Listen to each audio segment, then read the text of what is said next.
Agora vem com a gente, sabe o que eu vou te falar? Se tem dúvida, se isso é uma coisa que acontece com você em casa, manda pra gente no WhatsApp, ó, 12 3104 1212. Aí você coloca assim, hashtag, que é isso aqui, eu na TV, tudo minúsculo, e manda sua pergunta pra gente. Segundo o IBGE, o número de cuidadores familiares tem crescido nos últimos anos. Em 2016, 3,7 milhões de brasileiros cuidavam de parentes idosos. Já em 2019, o número subiu para 5,1 milhões. De acordo com um estudo feito por pesquisadores da UFSCar, cuidadores de idosos informais, como familiares, sofrem mais sobrecarga do que os cuidadores profissionais. Eles apresentam mais sintomas depressivos e, na maioria dos casos, são filhos que passam a cuidar dos pais. Para falar sobre esse assunto, eu recebo aqui na nossa casa a terapeuta ocupacional especialista em gerontologia, Lara Cavalca, e a fonoaudióloga especialista em gerontologia, Flávia Augusta Souza. Por favor, meninas, sejam bem-vindas à nossa casa. Boa tarde. Boa tarde. Sentem-se. É um assunto que a gente fala aqui, né? Que muita gente manda mensagem pra gente, que fica naquela situação. Eu sou, vamos supor assim, já é mãe, né? Tem os seus filhos, mas tem um momento que os pais começam também a se tornar filhos, ou a gente tem que começar a cuidar mais dos pais. Vocês veem isso acontecendo assim muito, de muitas formas? Isso acontece com muita frequência, né? Cada vez mais idosos estão sendo cuidados por familiares que a gente chama de cuidadores informais, quando os filhos, familiares passam a cuidar desses idosos.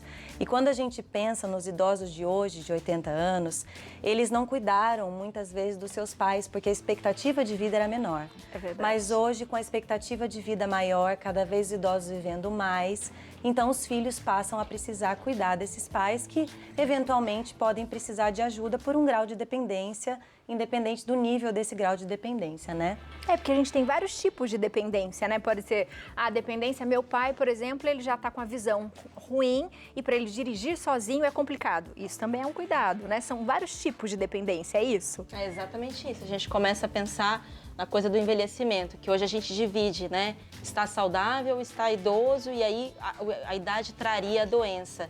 Mas é bacana a gente enxergar o envelhecimento como um processo e que, independente de eu ter ou não um diagnóstico de uma doença, eventualmente eu posso ter uma limitação como essa que você acabou de dizer, dificuldades com coisas mais elaboradas, por exemplo, trabalho de banco, dirigir, né, como você falou.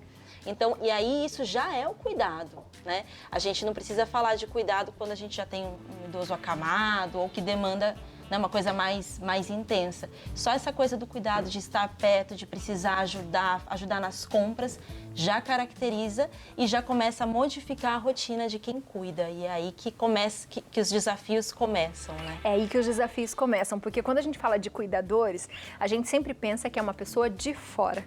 Né? Então, por exemplo, na minha casa tem os meus pais, eu não tenho um cuidador.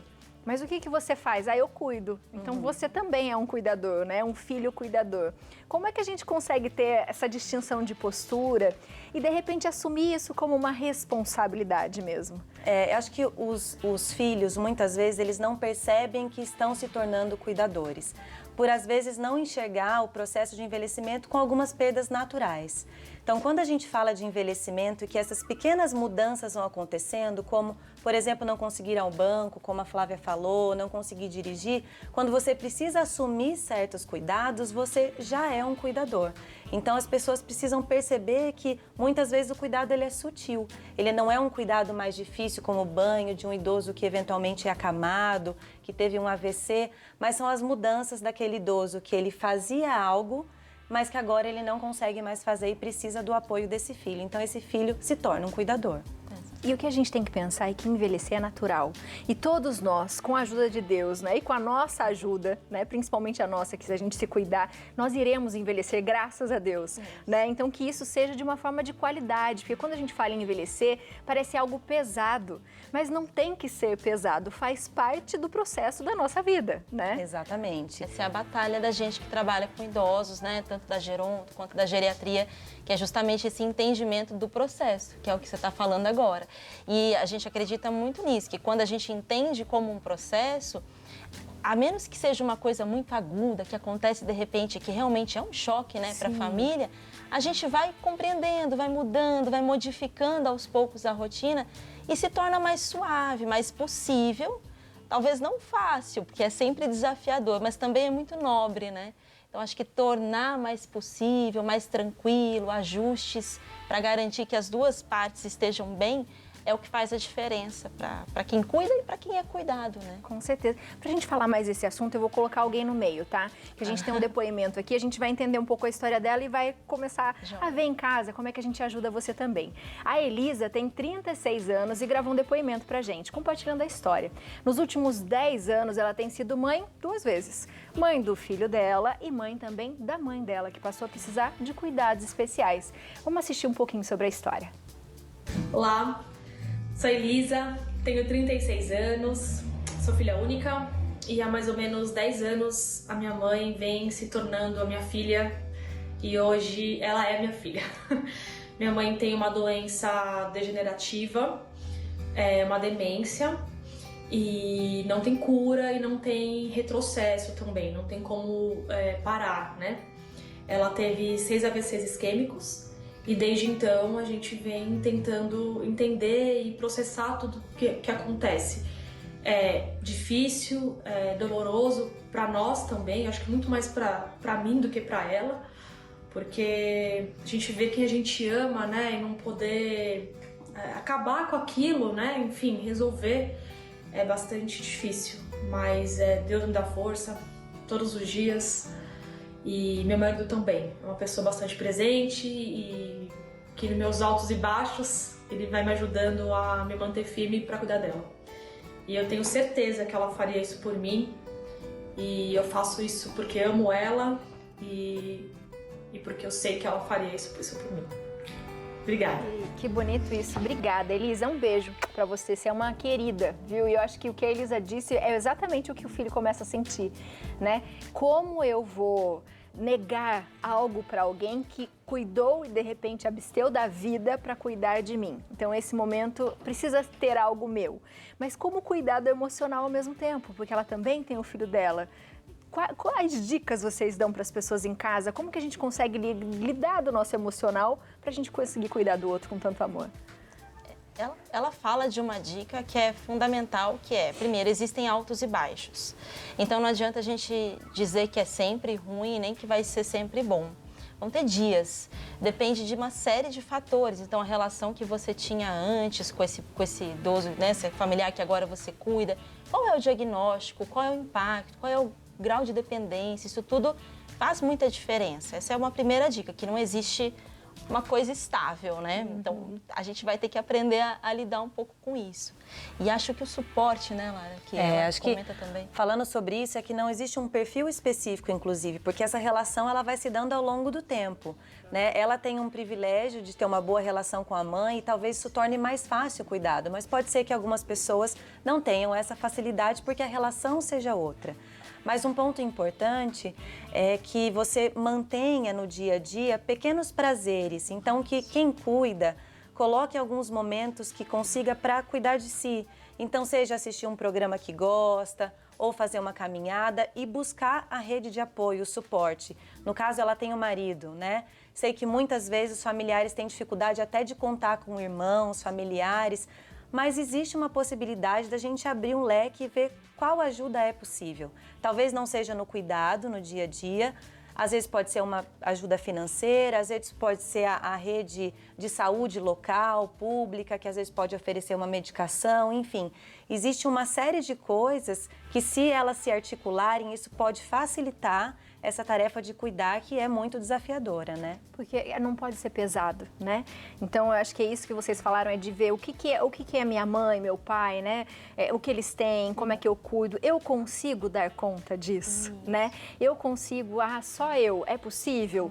É possível até aqui. Depois eu preciso de quem? Quem poderia? Porque às vezes também fica pesado por você, de repente, querer fazer tudo. Querer abraçar o mundo todo e, de repente, você não vai conseguir, porque não vai cuidar nem de você. Sim, e o bom cuidador é aquele que consegue cuidar de si. Esse é um perfil importante. Então, se eu consigo cuidar de mim fisicamente, mentalmente, olhar para mim, eu vou estar melhor para cuidar do outro, senão fica muito mais difícil. Compreender, né, Biane? Compreender de quem que a gente está falando, que doença é aquela, buscar informação, buscar trocas, grupos de apoio para si, mas também para compreender do que você está cuidando. Isso é muito importante, né? Você conhecer, saber mais do diagnóstico, perguntar para o médico, enfim, para pessoas, ter rede, essa rede mesmo, para poder trocar, para poder saber mais, né? Existem coisas no Instagram, existem coisas na internet, existem os grupos, as grandes associações, e eu acho que é importante buscar saber do que se está cuidando. Isso ajuda muito no dia a dia. Com certeza. Né? Léo, tem uma pergunta, Léo? Tenho sim. Na verdade, também é um depoimento, né? Porque assim, eu vejo os meus pais hoje em dia, né? E eu lembro que na época do meu avô sempre falava assim, tô ficando velho, tô ficando mal. Meu pai falava assim, pai, para de besteira, não faz isso, imagina, né? Eu acho que nós como filhos, assim, o mais importante é a gente, talvez, tô ficando velho, tá ficando velho, vamos resolver, vamos deixar isso legal, vamos conversar, vamos deixar a sua vida muito melhor, né? Mas também é difícil pra gente acreditar nisso, né? Falar assim, poxa, meu pai tão ativo, né? Meu pai também tem prótese no fêmur, tá difícil já de dirigir também. É ruim pra gente isso, né? Acho que esse trabalho psicológico pra nós também é muito importante, né? Mas o que eu queria perguntar pra vocês é do estímulo da cabeça, assim, né? Se jogos são importantes, se leitura é importante, se assistir filme é importante. Quanto é importante a gente não parar, né, o cérebro, assim, dos nossos pais, por exemplo? Eu acho que o que é importante é a gente manter aquilo que fez sentido durante a vida. Como fonoaudiólogo, eu vejo muito isso. A gente vai começar agora um estímulo novo, fazer uma coisa nova. Isso é bacana se houver uma proposta terapêutica para aquilo, né? Mas gostava de cartas, então é cartas. Gostava de dominó, então é dominó. Gostava de música, então é música. É manter o estímulo, aquilo que já dava prazer, aquilo que já tem memória, né? Então, eu acho que não perder essa conversa, esse dia a dia e naturalizar o processo. A conversa, as trocas, eu acho que essa é a principal. E os vínculos sociais, né? Quando a gente fala de pais e filhos, muitas vezes os filhos se preocupam tanto com o cuidado de não posso deixar faltar isso, mas não pode faltar a própria presença. Então, isso faz uma diferença num processo de saúde, doença e saúde mental da família como um todo muito grande. Então, esteja presente. Se são 15 minutos, se é meia hora, se é todo dia, não importa. Mas a presença nesse processo de envelhecimento faz toda a diferença. É amor, né? Todo mundo precisa de amor. Tem pergunta aí, Léo? Muito legal isso, porque às vezes a gente quer empurrar coisas, né, que eles nunca fizeram. Adorei. Bom, temos aqui, da Glória Agostinho. Boa tarde, Abi, chefe Léo. Gostaria de saber se os primeiros sinais da demência, quais são os primeiros sinais, né, da demência, ela quer saber. Quem faz o diagnóstico de demência, de síndrome demencial, é o médico, o neurologista ou geriatra. O que a gente pode dizer, enquanto equipe multiprofissional, é a gente começar a perceber pequenos sinais de lapsos de memória, questões relacionadas à atenção. Então, sempre cozinhou muito bem, começa a ter muita dificuldade, troca os ingredientes, esquece uma receita. É olhar para aquela rotina e para aquele padrão daquele idoso, coisas que ele sempre fez muito bem e que agora ele começa a ter uma dificuldade muito que começa a impedir o fazer da ação. Aí a gente acha importante buscar ajuda e, na verdade, a consulta ou com um neurologista ou com um geriatra, com um médico, né, de referência, e ele vai encaminhar aí para o melhor. E essa coisa da observação é muito importante, né? Porque às vezes também a gente viu isso na pandemia, né? Que ficou bem mais difícil, ficou distante de ver o netinho que alegrava a vovó de repente. E eles começaram a ficar muito sozinhos. Quando volta, né, esse convívio aos poucos, eu acho que a gente começa a observar mesmo os nossos pais, os nossos avós, o que estava diferente. Eu, por exemplo, comecei a observar muito. E aí você começa a perceber, às vezes, até as situações simples, na hora da mastigação. Olha, tá engasgando mais. Será que tá tudo bem? Parece bobeira, mas não, né? Eu acho que tudo a gente tem que dar uma observação. O cuidado, ele vem do mínimo para o máximo, né? No caso, há uma demência, uma doença, tá acamado, é uma coisa que nós estamos vendo e você sabe que tem né, aquele período que você vai ter que cumprir. Mas coisas simples que, de repente, tá mais esquecido. Será que eu vou dar um livro, porque ela gosta de ler, né? Para incentivar? Será que eu vou começar a vir mais aos finais de semana? Ou trazer o netinho para brincar mais, para trazer mais alegria, para eles falarem mais. Porque às vezes ficou tão quietinho que até o simples fato de falar começou a ficar diferente. Ou pedir né? um dinheiro emprestado, né, Abi? Ajuda também a lembrar. Aí vai de coisas, lembrar, né? fala assim, Lembrar, não. lembrar. Vocês acham isso importante, né? A gente observar as pequenas coisas, assim? É extremamente importante, né? Porque às vezes essas mudanças que começam a vir em um processo de doença, elas são muito sutis. Então, os idosos, eles podem começar com dificuldades pontuais em atividades mais complexas, por exemplo, tomar um remédio na hora certa, né? O próprio ficar toda hora tentando lembrar se tomou um remédio, pode ser que isso seja um esquecimento. Quando a gente fica, não posso esquecer de pagar uma conta, não posso esquecer de pagar uma conta. Verdade. Pode ser que ele esteja esquecendo dessa conta. Então, isso é importante e caso haja alguém, um vizinho, um outro familiar que esteja mais próximo, muitas vezes os filhos moram longe, perguntar para quem vive próximo, porque às vezes isso também acontece. Filhos que não têm tanto contato e aí fica difícil de perceber essas mudanças que são tão sutis. Mas a observação e o contato é fundamental. Para que a gente tenha, para todo mundo envelhecer bem, né? De uma melhor forma, de uma melhor qualidade. Tem mais perguntinha para vocês, do Cláudio. Olá, minha mãe tem 72 anos, é ativa, apesar de aposentada, e continua a trabalhar. Vejo algumas debilidades, mas ela é resistente à ajuda. O que devo fazer? Obrigada, Cláudia. E aí, o que vocês indicam para o Cláudio? A resistência, ela acontece, né? Quando são essas mudanças sutis, ainda pequenas, e o idoso tem condições e a cognição preservada, é difícil da gente aceitar. Ainda mais porque essa visão que a gente está falando do envelhecimento, isso a gente está tentando firmar isso agora, né? A gente ainda tem a visão que documentou. Então, eu acho que um ponto importante é conversar com ela, ver se ela está sentindo falta, de repente fazer uma empatia, do tipo, olha, eu percebo isso em você, você também percebe? Eu acho que essa pergunta é bacana, a gente tirar o idoso do lugar de quem está envelhecendo e que vai ficar doente, ainda não está, mas vai ficar, e sair desse lugar e dizer, eu percebo mudanças, como é que está isso para você? E aí, né, quando você toca nesse assunto, eu acho que abre possibilidade para as possibilidades de se sentir melhor. Eu sinto falta do meu neto. Puxa, eu tinha um grupo de amigas que se desfez na academia depois da pandemia. E aí, quando ela traz isso, a função de quem está ali do lado atento é fazê-la ou ajudá-la a voltar a ter aquilo que faz bem para ela. Às vezes uma dificuldade que acontece nisso, né, de colocar algo e achar que o pai ou a mãe está resistente, está na forma de comunicação. Porque muitas vezes o que acontece, o filho fala, mas você já está ficando velho, está teimoso, não vai mudar, vai ser sempre assim. Quando a gente se coloca nessa postura, naturalmente fica mais difícil. Então isso de empatia, de se colocar no lugar também dos pais, e ser sutil na hora de chegar nessa aproximação de mostrar as dificuldades é importante. Às vezes o idoso ele está querendo um cuidado, está querendo uma ajuda, mas a forma como a comunicação vem para ele fica mais difícil, ele acaba se colocando mais resistente, né? E aí ele mesmo fala, quer saber, não tenho mais idade para isso não. Não tenho mais idade, não tenho mais paciência, meu filho, deixa você falando que eu vou fazer do meu jeito. E é isso, e aí eles querem resolver assim porque é mais fácil. Porque pensa, é uma vida, né?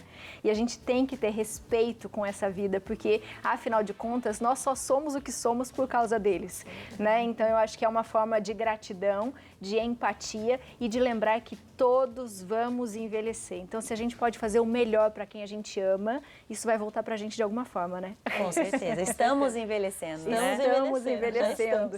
Chegaram várias perguntas. Eu já queria fazer uma proposta para vocês voltarem, para a gente falar um pouco mais sobre isso e também dar algumas dicas, por exemplo, o que eu posso ter em casa para colaborar, se de repente, essa coisa que a gente sempre fala dos tapetes, mas se eu posso melhorar o ambiente de casa, algumas atividades e principalmente uma coisa que a gente fala aqui, às vezes nas receitas, quando tem milho, algumas coisas assim, fala assim, vamos deixar bem raladinho, porque a gente não sabe quem vai comer. Às vezes tem dificuldade, engasga. Umas diquinhas assim, pode ser? Claro, com certeza. Ótimo, já adorei. Você de casa gostou? Continua mandando as perguntas que a gente já guardou as suas aqui e a gente vai continuar esse bate-papo com elas, tá bom? Só não esquece do amor, né, meninas? Com certeza. Tudo nessa vida é amor é cuidado. Você de casa aproveita, segue as duas na internet, @prosaidoso, tudo junto. O YouTube Prosa Idoso também, viu? É prosear, é bater papo, saber ouvir mais do que falar às vezes. prosaidoso.com.br é o site. Prazer, viu? Sejam bem-vindas na nossa casa. Obrigada pelas dicas. Obrigada.